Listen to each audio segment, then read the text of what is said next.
I just want to ask you one final question that people are asking. A lot of people in church life um, associate depression and the demonic and, things like that. Can you just shed some light so people understand that it really is I know you've shared so much about the science behind it, but just to put people at rest about the fact that it's not just a spiritual condition, it's a physiological condition as well. Yes, absolutely.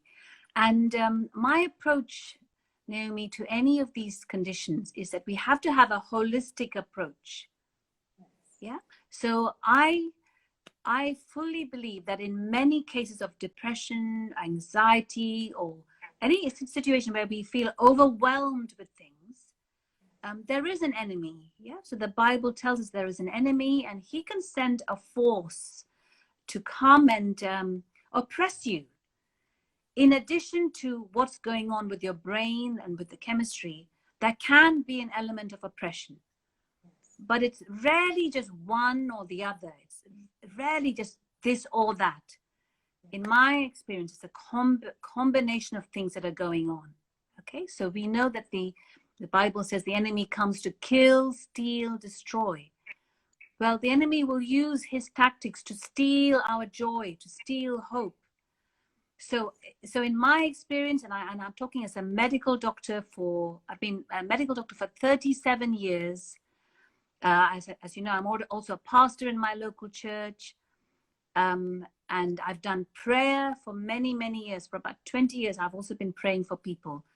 This is my experience that when you're helping someone with depression or anxiety or being overwhelmed or fear, is you have to help them practically with the community side. You have to get them to have medical help. It's like, the plaster cast of the broken leg. But then the prayer side comes into when you're dealing with what's at the root of the depression, what's at the root of the fear. And in my experience, I found that prayer helps enormously to deal with the root. And also prayer lifts off the oppression that the enemy can come and bring in to keep that depression or anxiety in place.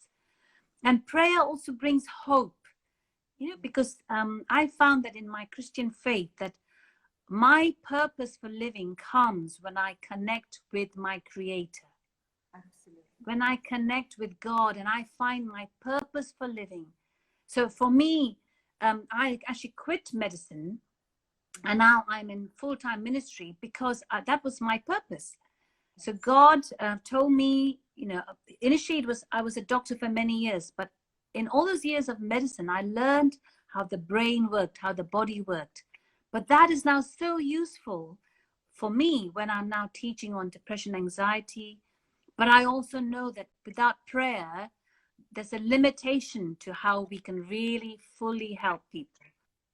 So that's what I would say, Naomi, we need a holistic approach, not just one or the other. And I think it's unhelpful for people to think about it in terms of demons and that sort of thing. That's not helpful. I think it's more helpful to think in terms of an oppression that the enemy can bring, like a darkness. Some people have a dark cloak, a shroud, but then we ask God to come in and lift off that oppression, and as well as doing all the other things that I talked to you about today. That is incredible. I love your illustration about the cast, where you take care, put a cast on, and that's the role of the medicine, things like that. But the root cause and the inner healing comes through prayer and comes because that's something that God does in each of our lives, bring healing. And then when the cast is removed, we find that we can walk again, we can run again, we can do everything that we were created to do because we're people of destiny and purpose. And God has a plan for each one of our lives. He wants to enable us to live with purpose and every day enjoy this one life that we have. That's right. That's right. Life to live one precious, beautiful life. And we want us all to really live our best life. Enjoy every day, find happiness in the small things in life. enjoy what God has given us. I love your conversation with me today. It really helped shed light on so many important issues. And I think compassion and empathy, connection, speaking life, and understanding the science behind depression and what the body does, the mind-body connection really helps, and helping us say the right things to our friends and not the wrong things. So thank you Yeah. so much, Lavanya. You have been such a blessing. We really thank Yes. you. It's been so, Naomi, yes. before I finish, I just want to say one thing, which I don't know if I said this properly, but if someone's watching today and you've got depression, or you think you may have depression, and you've heard some of the symptoms, I would say to you, speak up. Speak to somebody. Don't suffer in silence. Connect with somebody. Connect with Naomi. Connect with folk, whoever is in your world, because you can be helped. There is hope for you. There is hope. There is hope in depression.